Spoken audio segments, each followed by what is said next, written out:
Hey guys, I hope all is well. Thank you for joining me for this Truth Talk episode. In today's episode, we're going to be talking about several different artists that foreshadowed their own death. Let's get right into it.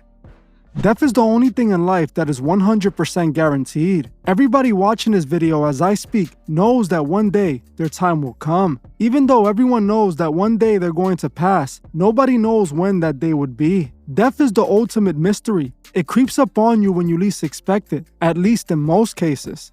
Believe it or not, some people have actually been able to foreshadow their own death. Strangely, those people usually end up being celebrities. Somehow, someway, these people knew death was coming for them. I believe there's a dark reason for this, as we know these celebrities pay the ultimate price for their fame and fortune. In today's episode, we will be looking into some rappers that all foreshadowed their own death through their music. We will try to dig deep to discover just how these people knew their day was coming. The first artist we're going to be talking about is the Brooklyn legendary rapper Biggie Smalls. In the 90s, Biggie was the hottest rapper in the East Coast, dropping several massive hits that made him a superstar. Right at the heights of his career, the unexpected would happen as tragedy struck the rapper. On March 9th, 1997, Biggie Smalls left a Los Angeles club with his entourage. They got into two vehicles, with Biggie being driven in the first vehicle. The vehicle that Biggie was in would stop at a red light when suddenly things went completely left. There are two reports of what happened next. One report, which is the most popular, and the one that's primarily reported, which states that an Impala pulled up beside Biggie, pulled out a piece, and let go 4 times at Biggie.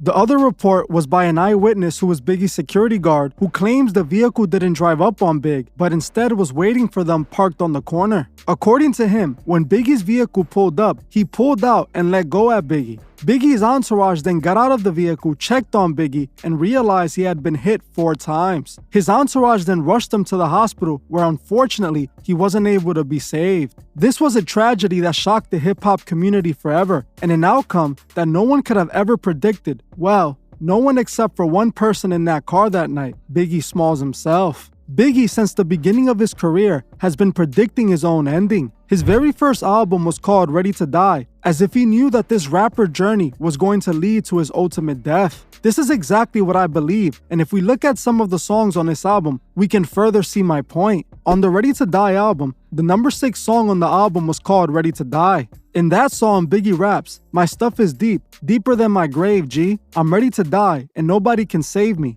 F the world, F my moms and my girl. My life is played out like jury curls, and I'm ready to die." These lyrics are extremely revealing, and I'm going to break the whole thing down. The first thing that caught my attention was the first line of that bar. "My stuff is deep, deeper than my grave, G." In this line, he is referring to his grave. He then goes on to rap his life is played out and that he's ready to die. In these lines, he was openly telling his fans his life is played out, which I believe he is referring to his life being scripted, as he claims he knew his end was coming and he was even ready for it. This is the 6th song on his album, and he is referring to his life being scripted and that he was ready to die. The last song on the album was called S Thoughts, and in that song again, Biggie is talking about his upcoming death. In the opening lines, he rapped, "When I die, F it, I wanna go to hell. Cause I'm a piece of S, it ain't hard to effing tell. It don't make sense going to heaven with the goody-goodies dressed in white. I like black Tims and black hoodies." Once again, not only did Biggie rap about his death, but he also referred to wanting his final resting place to be hell. Biggie knew he was going to be taken out, and it was all a part of his story. See, Biggie, like many artists, sold his soul in order to have the world. Through his music, he served Lucifer, spreading destruction with every song. In Biggie's song Beef, he compares himself to Lucifer when he raps, "Look at what that slick stuff brought ya, a first-class ticket to Lucifer, real name Christopher." Biggie openly called himself Lucifer in his song, and on top of that, he had a whole satanic merch line before it was even cool, with 666 all over his clothing. Biggie can even be seen wearing the 666 merch. It is no coincidence Biggie's first debut album was called Ready to Die. This would be the only studio album Biggie would drop while alive, as shortly after his eventual death, Puffy dropped his second and last studio album, Life After Death. If you think this wasn't planned, think again. Biggie knew he was going to pass away. He rapped about it often, and like he said out of his own mouth, he was ready for it. The next rapper we're going to be talking about is D12's very own Proof. Back in the early 2000s, Proof was on top of the world as he was one of the popular rappers, a part of Eminem's rap group called D12. In the early 2000s, Eminem was a massive superstar, and Proof, his old-time friend, was right along with him. By 2004, Eminem was on top of the music industry, dropping his 5th studio album, Encore. Encore topped the charts, and he was the biggest rapper in the world, selling millions of records first week. By 2005, everything changed. Eminem would take a step back from the limelight, and Proof would go back to Detroit, where he met his end. On April 11, 2006, Proof went out to a bar for a fun night out, not knowing that this would be his last night on Earth. Proof would arrive at a Detroit bar by the name of Triple C Club. While at the location, Proof decided to play pool with some of the guys at the bar. During the pool game, a disagreement occurred, and a situation broke out between Proof and the guy he was playing against. Things got heated with Proof pulling out a piece and letting it go at the person he was arguing with. The situation would eventually spill outside, where things got even worse, and Proof would be taken out by the bar's bouncer, who was brothers with the person Proof was arguing with. The bouncer pulled out his piece and let go at Proof, taking him out. This was a shocking loss to the hip-hop community, and once again, no one could have expected it. Well, at least no one but Eminem and Proof himself. See, just like Biggie, Proof foreshadowed his own death in at least 2 occasions. One of those times was in Eminem's Toy Soldier music video. The music video starts with a child version of Eminem and Proof looking into a book that's supposed to represent the book of their lives. In one scene of the music video, we see a black car pull up to Proof, pull out a piece, and let go at Proof. By the end of the video, we see Eminem in the hospital as Proof lays in a hospital bed, passing away as Eminem stares. According to Eminem, Proof was playing the role of a former D12 member named Bugs, who passed away in 1999 before the group saw massive success. But strangely, Proof would meet a similar end just 2 years after this video. Another instance of Proof foreshadowing his own death was on his song called Kurt Cobain. In the opening lines of the song, Proof raps, "This is my last letter right here. F this world. Let's get the F out of here." He then proceeds to rap on the opening verse. "I put my soul through the ink, bless a pad with thoughts, add my thoughts before I grow extinct." As you can see, in the very beginning of the song, Proof was telling the world this is his last letter to the world, stating that it's time to get out of here. He also then raps about blessing the pad with his soul before he goes extinct. Proof, just like Biggie, was telling us his ending was coming soon. He knew what was waiting for him. On the last verse of the song, Proof reveals why he had to pass away when he raps. "Sometimes I wish for my demise so I can kick it with Bugs. I wish it was real between us all. In the past, you should have seen us all, dog.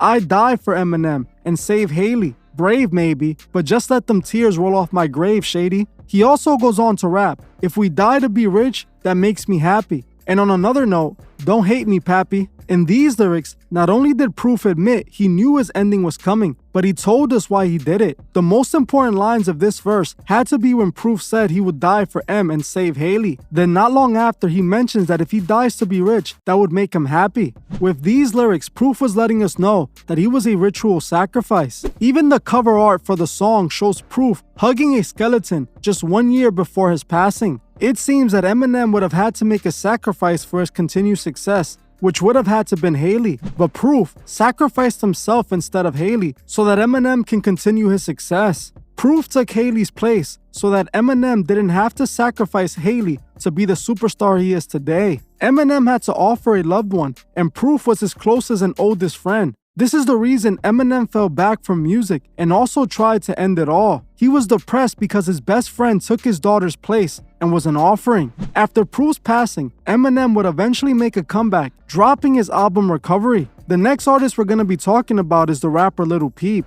In the late 2010s, Lil Peep was a new upcoming rapper dominating the newly birthed subgenre of hip-hop called emo rap. Peep had proven himself to be a potential superstar as his movement was growing rapidly. Sadly, at the height of his career, Lil Peep would pass away on November 15, 2017, at the young age of 21 due to his addictions. The story goes, Lil Peep was on his tour bus somewhere in Arizona, hanging out with his entourage and a few others while waiting to perform. While on the bus, he would take something that led him to doze off. When they went to check on Lil Peep, he wasn't responsive. Lil Peep was gone at the young age of 21, right when his career was reaching new heights. Yet again, hip-hop fans were caught off guard when the 21-year-old passed away abruptly. No one could have predicted his passing. Well, no one except for Lil Peep, of course. Just like Biggie and Proof, Lil Peep seemed to predict his own death not long before it happened. In 2017, Lil Peep dropped a song called Problems. Lil Peep would eventually record a music video for the song that would go unreleased but was later posted on YouTube. In the music video, we see Lil Peep laying in a casket, eerily predicting what was soon to happen. It's not surprising that in this very song, Peep rapped about selling his soul. In the song, he raps, "Took a pill and we passed out. I made a deal with the devil." He also raps in the hook, "Take what the devil offers. I got nothing to lose." It's obvious Peep knew what was soon to come, as he paid the ultimate price for his fame and fortune, just like the next artist we're going to be talking about, Mac Miller. Back in the early 2010s, Mac Miller was on top of the music industry, dropping several massive hit songs that solidified his name. He was a star with a dedicated fan base that showed outrageous support for him. On September 7, 2018, Mac Miller's personal assistant walked into Miller's residence and found him unresponsive on the ground. He quickly called 911 and tried performing CPR on Miller, but it was too late. A hip-hop star with a promising career was gone, leaving his family and fans devastated. The coroner's report stated his passing was accidental as he had taken laced substances. The news reported that a dealer friend of Miller's sold him those substances that caused all of this. The world was once again shocked as no one was expecting the young rapper to pass away so unexpectedly. Well, once again, no one except for Mac Miller. Just like the rest of the names in this video, Mac Miller seemed to also foreshadow his own passing. In his video for his song Self-Care, released just 2 months before his passing, he depicted himself in a casket. With the look alone on his face, you can see he looked defeated. He was showing himself literally buried under dirt in a casket. Mac Miller was foreshadowing what was soon to happen just 2 months later. We can find further proof of this in Mac Miller's lyrics to Self-Care. In the song, he raps, "While climbing over that wall, I remember it all. I swear the heights were too tall, so like September I fall. Down below, now I know that medicine be on call. It's feeling like you're hot enough to melt." In these lyrics, Mac Miller clearly foreshadows his passing in September. He literally said, "Like September I fall." He also predicted it would be substance related, as he rapped to keep the medicine on call. This music video shows Mac Miller in a casket while he raps about September being his fall. Mac Miller, like the rest of the artists in this video, paid the ultimate price for his fame. He took the Masonic oath. Mac Miller was a Freemason and a member of the Kabbalah, just like we saw with Ashton Kutcher. He was a viral rapper who went big, and I believe he was initiated by the time he made his second studio album, watching movies with the sound off. The cover for the album reveals a lot and shows Miller's initiation. The album cover shows Miller sitting without any clothes by a table with an apple sitting on it. On the right corner, you can see a fallen angel coming down. This cover art reveals so much. The red representing sacrifice, the apple representing the forbidden fruit, and the fallen angel representing Lucifer, offering Mac Miller enlightenment. Just like Adam and Eve ate the fruit, Mac is representing the moment Adam disobeyed God. By this point, Mac Miller had taken the oath. And on this album, Mac Miller released a song called Star Room, where he raps some very revealing lyrics that confirms he was a Masonic puppet. In the song he raps, "Won't give an F about tomorrow if I die today. I'll greet the devil with a smiling face. That God fellow may reside in space. As time's a-wastin', I'm freebasing with Freemasons."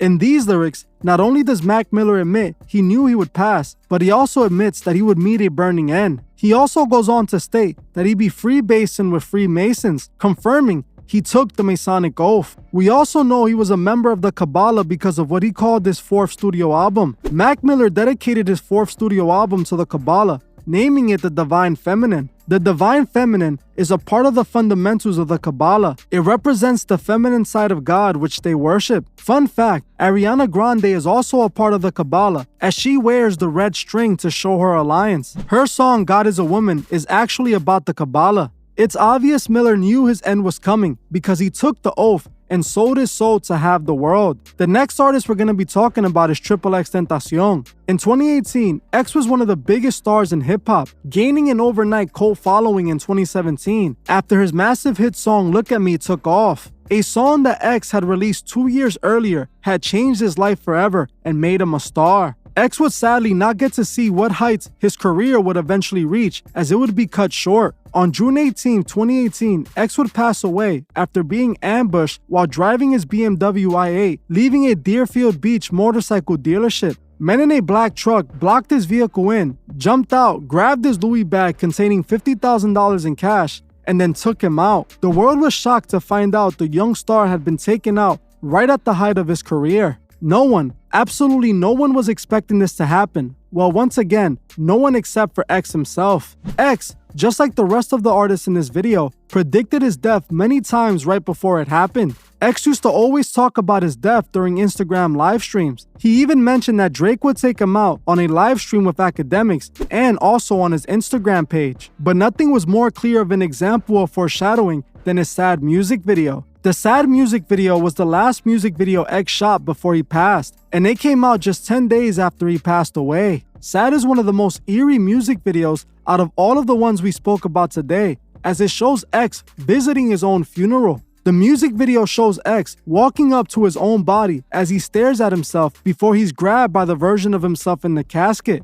In the video, they also seem to show X talking to some sort of reaper or demon dressed in a black hooded cloak. It's obvious that when X made this video, he knew his end was close by. He was literally recording a video with him attending his own funeral, a video that they waited to release after X passed away. In X's recent documentary, it was also revealed that X predicted his own passing out of his own mouth, as he told Ghazi, the owner of Empire Records, he wouldn't make it to the age of 21. And we were sitting down eating, and he was around with the chopsticks, and we were just sitting there, and we started talking about kids. And he was like, "You're gonna be a great dad." I said, "You're gonna be a great dad too someday, bro." He said, "No, I'm not." So, what do you mean? And he just looked me dead in the eye, and he's like, "I'm not gonna make it past 21. As you heard for yourself, Ghazi stated that X knew he wouldn't pass the age of 21. I believe this all goes back to X paying the ultimate price for his fame. See, X, like the rest of the artists in this video, openly admitted to selling his soul to have the world. X was the most open when it comes to it, as he even had a whole song about talking to the devil. X dropped his song, "I Spoke to the Devil in Miami," just 1 year before he became a superstar. In the song, he rapped, "Led by your leopard, often gave his perception as a handle of a weapon, took a bite of your apple, give me all you can offer. Now I'm trapped in a changing maze, setting my soul ablaze. Couldn't control the pace, where's this going? Heartless is recklessness." With these lyrics, we can see that X chose to sell his soul, and he even references the biblical forbidden fruit. He proclaims that he took a bite out of the apple, which represents he willingly took Lucifer's side. The apple is symbolic for the forbidden fruit, and it represents selling your soul and aligning yourself with Lucifer. Even though in the Bible it doesn't say the forbidden fruit was an apple is often used to reference the forbidden fruit. X admitted he willingly ate from the apple because he wanted all the devil can offer him. This is as open as day as it gets. The title of the song was enough confirmation for me, but the lyrics just paint a vivid picture of what X put himself through for fame. X also talked about being trapped in a maze, meaning that he is trapped in his deal with no easy escape. He even mentioned setting his soul ablaze, again indicating his fall from grace. It's clear that X knew he paid a devastating price for his fame and fortune, but he chose this as, in his own words, he wanted all the devil can offer him. He continues the song by rapping, "Off the map, my lord, I spoke to a Baphomet. He said he would save me if I gave him one thing he needed. What is this thing I pleaded? Boy, it's the key to even, yeah." This line is referring to X meeting Baphomet and making a deal with him, a deal that requires a sacrifice. X was supposed to make an offering of a loved one to Baphomet for all Baphomet had given him, which would have either been his best friend Ski Mask the Slump God or his own mother. Ski Mask even realized that X was trying to sacrifice him and admitted this on an Instagram post, telling his fans that he was staying away from X because of it. It looks like X wasn't able to make that sacrifice, so he became it by the hands of Drake, another Masonic puppet, but that's a whole nother story. It's obvious X knew his death was coming before it happened, as he paid the ultimate price for his fame and fortune. The next artist we're going to be talking about is Juice WRLD. Juice WRLD, like WRLD, met his demise while he was at the height of his career. Juice was on top of the world back in 2019, as he was one of the biggest artists out, but this would be the same year it would all sadly end. On December 8th, 2019, the world was given the sad news that 21-year-old rapper Juice WRLD has sadly passed away. According to the authorities, his passing was accidental, claiming the 21-year-old had accidentally taken too many substances. The story goes that Juice WRLD, alongside his girlfriend Ali Lottie and 7 other friends, were aboard a private plane traveling from LA to Chicago. According to reports, the flights had no issues during the airtime. Juice was actually asleep the majority of the time. The plane would eventually land at the Atlantic Aviation Terminal around 2 a.m., where the authorities were waiting for the plane. The authorities would begin to search through the luggage on board when Juice suddenly collapsed and started having a seizure. Juice would be rushed to the hospital, but unfortunately wouldn't make it. Juice was gone, and just like the others, no one could have predicted this. Well, again, no one except for Juice WRLD himself. See, Juice WRLD, just like the others in this video, predicted his own ending. In Juice WRLD's songs Legends, Juice said the now famous lines, "What's a 27 club? We ain't making it past 21. Juice passed away at the age of 21, truly not making it past the age of 21 like he stated. What's eerie about this is the fact that this was supposed to be a tribute song to X, as he passed away at 20. Juice WRLD, like the rest of the artists in this video, took the Masonic oath. Even Juice WRLD's girlfriend, Ali Lottie, had a Masonic square and compass tattooed on her. Juice even admitted that he made a deal with the devil in the song Remember the Summer. In the song, he raps, "That is a smokescreen. None of those things make me happy. Sold my soul. Now I can buy anything." This is just one of the many songs where Juice refers to selling his soul. Just like the rest of the artists on this list, Juice aligned himself with Lucifer and paid the same price at the end. As we saw in this video, the music industry might appear amazing and glamorous, but in reality, it's a place of death and despair where you have to sell your soul to have it all. Like I always say, we must remember that every day we wake up, our souls are at stake, and we also must remember to help those who can't see the truth find the truth. Well, that's it for this video. Thank you all for watching, and I'll see you guys in the next one. I just want to give a special shout out to the Truth Movement members. I truly appreciate every single one of you. If you'd like to further support the channel, join the Truth Movement, or you can join me on Patreon where I drop exclusive videos monthly. The link would be in the description. Another way you can further support the channel is by checking out the Truth store and seeing if you find anything you like. Every purchase you make goes directly to helping the channel and furthering Truth Records. Also, please leave a comment on your thoughts below and on any future topics you would like to see me cover on my channel. If you're new to the channel, make sure you subscribe and hit the bell so you can be notified when I drop new videos. If you like this video, please leave a like as it helps other people find these videos. You can also find me on TikTok and Instagram and follow me there for more truth. Thank you all for watching, and I'll see you guys in the next one.